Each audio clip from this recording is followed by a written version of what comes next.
Hey everyone. With so many psychedelic clinical trials currently going on, you might be wondering where these substances are actually coming from. In this next conversation, I talked to Peter van der Heyden and Danny Motyka, two executives at Psygen, Canada's first CGMP psychedelic manufacturer. This is definitely a conversation you won't want to miss.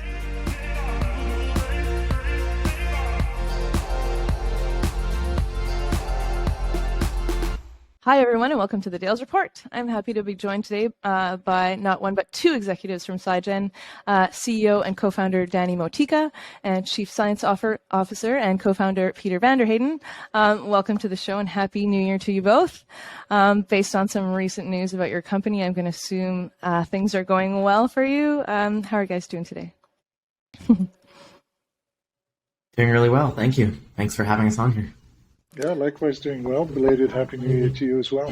Good to be on the show. Thank you guys so much. So let's dive right in. I'll let the audience in on a few of the details of this news that I just mentioned. So on January 17th, Psygen, a company aiming to be Canada's first dedicated psychedelics manufacturing facility, was issued a dealer's license by Health Canada, allowing them to manufacture, sell, import, export, and otherwise work with controlled substances, including LSD, MDMA, psilocybin, DMT, 2CB, and mescaline, as well as unscheduled substances like ibogaine and 5-MeO-DMT. Did I get all of that?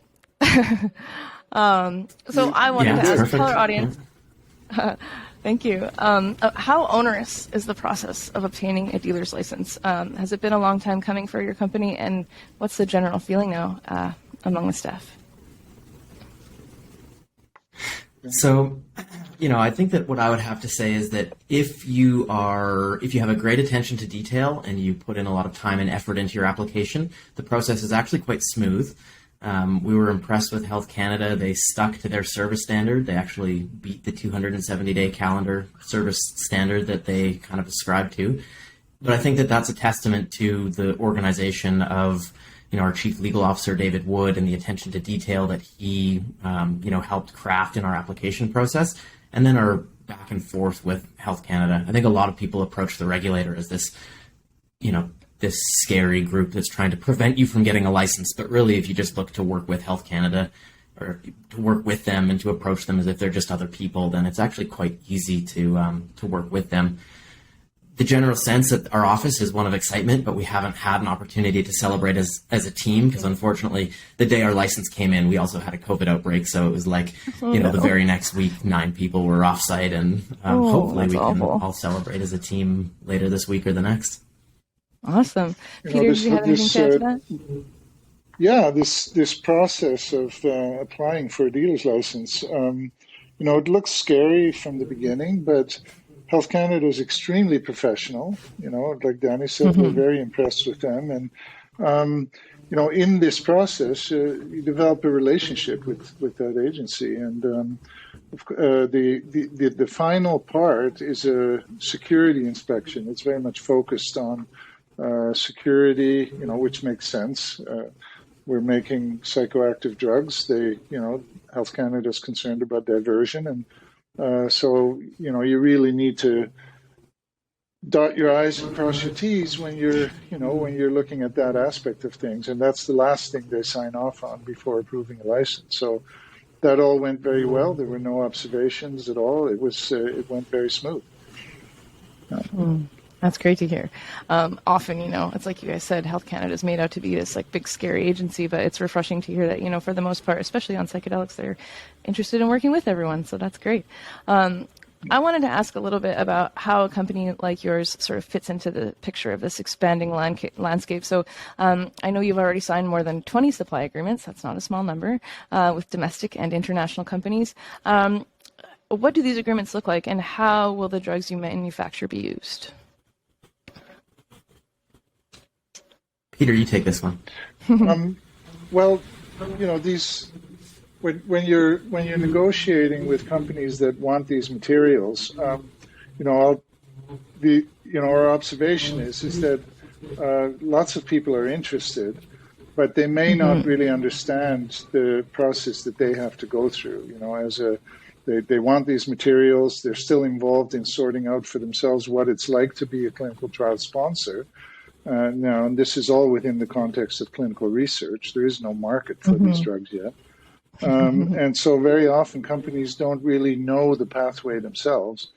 We have to familiarize ourselves with that. So we're quite, capable of giving them guidance in this, but ultimately it's their Gotcha. responsibility.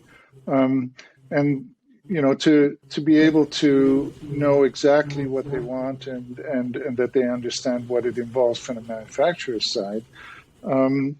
There's this process of negotiation, and it goes usually, initially through an LOI, and then ultimately a firm supply agreement.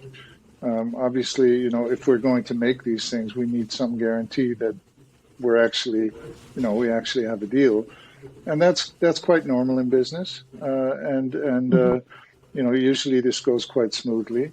We get more requests than result in a final agreement, but we have quite a few in place, so that's pretty gratifying. Awesome. Did you have anything you wanted to add to that, Danny?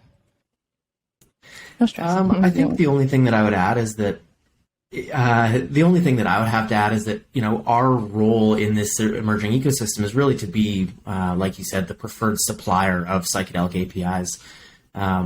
As you likely know, recently restricted drugs have been added to, or the exemption on restricted drugs has been removed, so they're now eligible in the Special Access Program. Mm-hmm. We don't expect this to be a significant market. I do think that Health Canada is going to be quite selective in the approvals that they do provide, but that is something that we hope that we're going to be able to provide access for. Ultimately with the goal of demonstrating that these medicines are safe and efficacious and can help outcomes in mental health. Awesome. Yeah, there's definitely been a lot of chatter about how Health Canada is going to handle these amendments to the SAT program, but it was really interesting to see that you guys were in conversation with them about that as well. So I wanted to ask you next a little bit about your production methods. So you've already developed a few of your own. You've used them in collaboration with another licensed dealer before you got your license. So right now you're also completing this facility in Calgary, which I think is really exciting. Tell me about what it's like to be building, what is likely the first dedicated facility to manufacturing psychedelics. How excited is your team to finally have their own space? And what is it going to enable you to do that you weren't able to do before? Well, of course, we're very excited to be doing this. Especially now that we have our dealer's license. Before that, it was like build it and they will come, maybe. But now that we have a dealer's license, we're pretty much set. The facility is almost finished. It's from my point of view, it's going to be a dream lab. We're going to have everything that we need to produce initially smaller amounts, but ultimately. We're aiming at batch production of kilo-sized batches for most of the substances that we have on our license. And then ultimately, as this industry grows, that we'll be able to provide whatever amounts are required in a commercial context. So in a situation where these substances receive market authorization, we're not talking small amounts. The potential for this is that we need to be positioned to be able to, for instance, with MDMA, to produce like 200 kilos a year. And so that goes a little bit beyond bench scale chemistry. And so the facility we're building out has an R&D lab where we can do development work and validate our methods.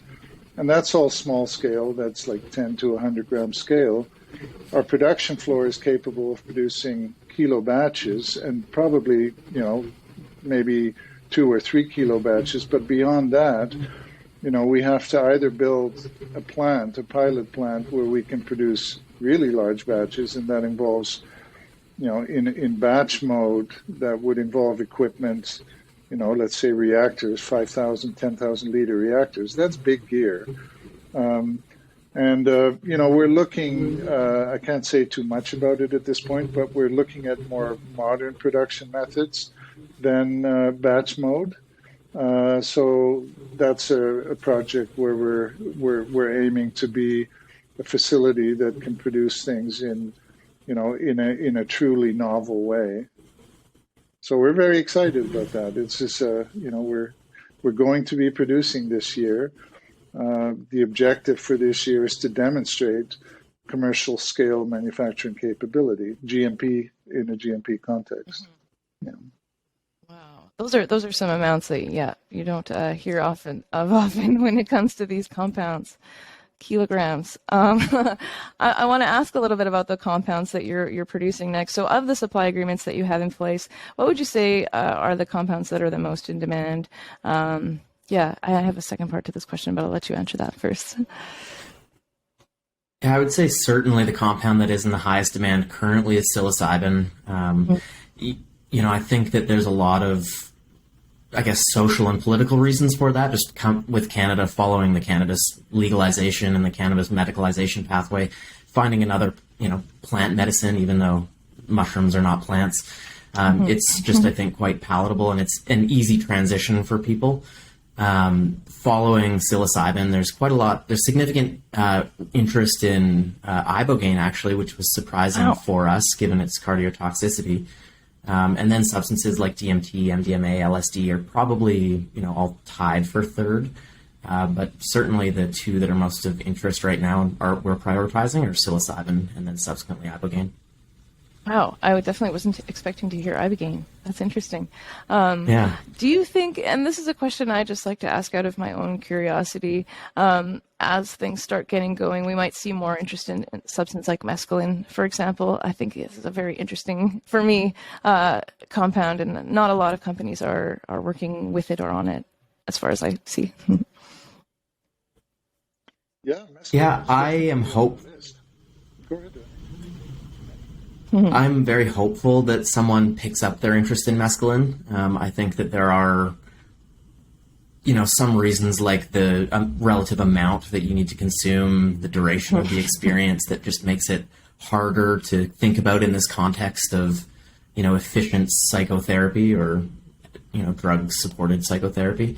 But I do really hope that there's a resurgence of interest in mescaline.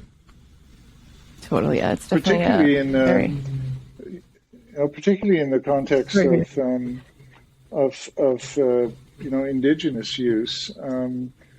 First Nations are, we've had some interest in that. It's not the easiest path to explore, but if we could provide mescaline for, let's say, clinical research or clinical studies, in an indigenous context, and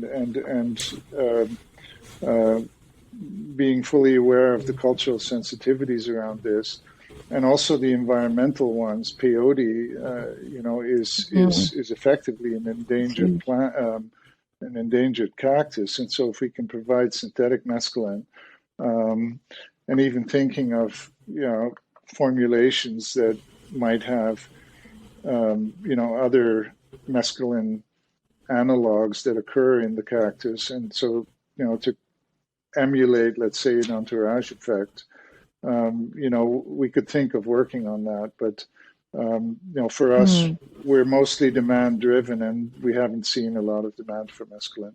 There's a little bit, but it's not a high priority for us right now. We're working on developing a synthetic method, and we should have that finished soon. So we'll certainly be able to provide it if there's an interest out there. Mm-hmm. Okay, very cool. Yeah, from my research, I've noticed that it's a very unpredictable compound, but I guess that has a lot to do with why there's so little interest in it. So, Danny, I want to ask you a question about something I hear often about the psychedelic space, is that there's overlap with the cannabis industry and that they have a lot in common, but I'm not so sure that is as true as it once was. What are some of the key differences that you've sort of observed since you've transitioned into psychedelics? Well, I think the biggest is just that the most likely outcome for the psychedelics industry is that it's a service-based industry instead of a product-based industry. Very quickly the cannabis space evolved from medical into just a big CPG, consumer packaged goods industry, where you've got so many different manufacturers and even just brands having manufacturers white label for that brand. And so it just, you saw a huge volume of different types of products come to the shelf. And it's possible that the psychedelics industry could lead there one day, but I think that that's, quite a long time horizon to actually get there. And instead, I think that this psychedelics industry is really, it's a service-based industry in that in order to effectively conduct psychedelic psychotherapy, you need to have, clinical infrastructure that's comfortable. You need to be able to design that set and setting. You need to have trained therapists who, in my opinion, it's more of an art than a science. It's, you either have what it takes to do psychedelic therapy or you don't. And I'm sure that you can learn some of the competencies and skills, but, ultimately you need to find people who just can lead from the heart and can be there to hold space and create this healing atmosphere for the patient. And so I think that that's really the biggest difference that we're going to see as this industry evolves. It's, the other main one is that there was really no clinical research in cannabis at the beginning. There was almost like a disincentive to do clinical research. And so cannabis products were never actually prescribed for an indication like, oh, I've got back pain or insomnia. It was just, oh, you think that cannabis might be helpful? Here's a prescription. And, we can't tell you what products you should try, but you should just go and see what works for you. Whereas psychedelics are, it's starting at its root a clinical research drive, which I think that the regulator also likes. What they want to see is good research for safety and efficacy. They want to see these drugs become approved medicines. And I think that there's going to be competing interests. There's going to be people who want to see this kind of just open up in more of a consumer recreational type way, and then there's going to be others that are more interested in seeing this as a drug. So I think those are probably the two big differences. Totally. Yeah. Thanks for outlining that. I hear that a lot, and I'm like, maybe the investor base is similar, but I think as far as that, it's very, very, very different. So thanks for explaining that. Peter, I've got a question for you. So you've been involved in psychedelics for a long time, probably longer than most people on executive teams in this space. Can you explain to our viewers the value of CGMP? What does that mean? And how is that sort of, I know that's a requirement, if I'm correct, if I believe, on the, if you want to be a special access program provider, then you need to produce CGMP. If you could explain that a little bit for us, I would love that. Sure. So CGMP, I'm actually not 100% certain what the C stands for. I think it's current. So current good manufacturing practices, which the current kind of indicates that this is a set of guidelines and procedures and protocols that is continuously evolving. So GMP stands for good manufacturing practices. And, it sounds like three simple words, but it's actually a concept that relates to how you work. GMP relates especially to quality, and I'm using the word quality here with a capital Q. It doesn't just mean the quality of your product, it's the quality of your facility, the quality of your employees, the quality of your procedures. And so quality is built into every aspect of how you conduct, a manufacturing program. And in that sense, the difference between doing chemistry and saying, okay, we're going to make substance X and we're just going to do it, and then we'll check the purity of the material after the fact. And then you say, okay, this is 99.9% pure, we're good to go. Well, it doesn't work that way in a GMP context. You have to build quality in from the start so that by the time you have your finished product, you're basically guaranteed that it'll be as pure as you expect it to be. So it's not a fact-checking, after you've done your work. You build it in from the start. And so this means that, it goes right back to your supply chain. It goes all the equipment you purchase, all the materials you use in the construction of your facility. All of these things come into play. And most of this is then enshrined in what is called the quality management system, which is a documentation and procedural system that, is quite vast and, somewhat complicated for someone that, if you've never worked, if you're an R&D chemist, and you just do your work at the bench and you're not really familiar with how GMP works. It's a very different way of working, and it's actually also a different mindset. And so you bring quality to the fore. It's the most important part of being a pharmaceutical manufacturer. And it provides this framework within which you conduct your activities. And so in that sense, it also provides, a lot of structure to what you do. There are so many moving parts in this that without a quality management system in a GMP context, you're going to get lost. So it's actually a very helpful framework, but it is big.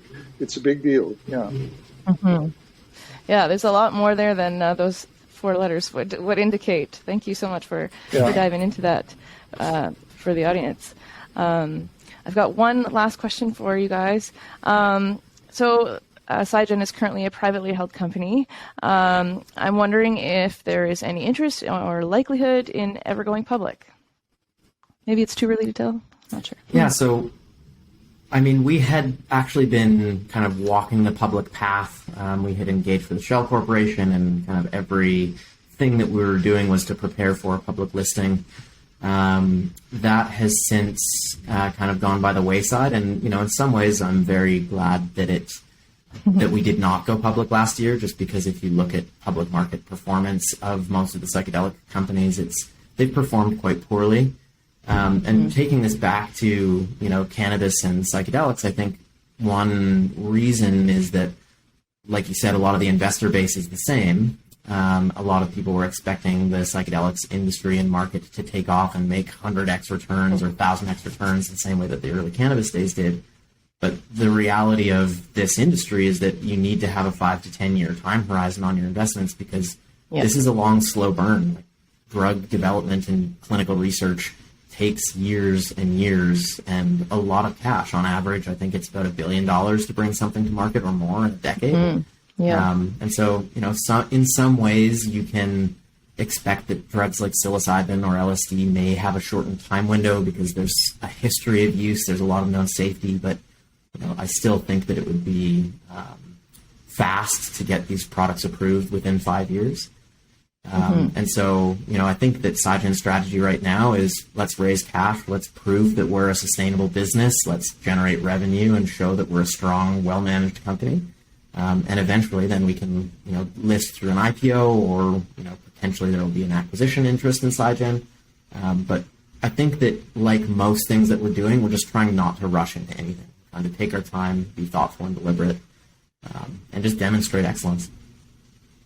Totally, I'd say that's a smart play. I know I'm just a journalist. The idea of going public last year, we would have done that not having our license and not having a facility completed. And so, I think I'm feeling much more comfortable, and I'm sure Danny feels the same, that, once we have a facility that's been operating for a while under license, having demonstrated commercial scale manufacturing capability, then we're in a much better position to say that, okay, we have a future. And so we have some milestones that we'd actually rather have behind us before we go public.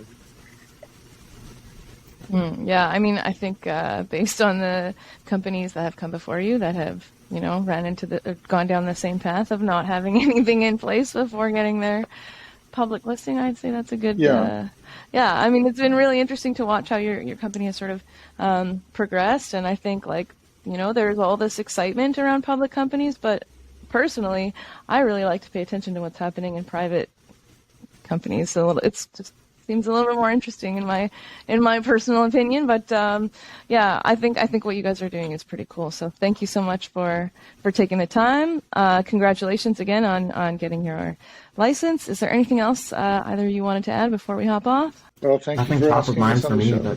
But hopefully we can have you on again soon, and we'll chat then. Thank you.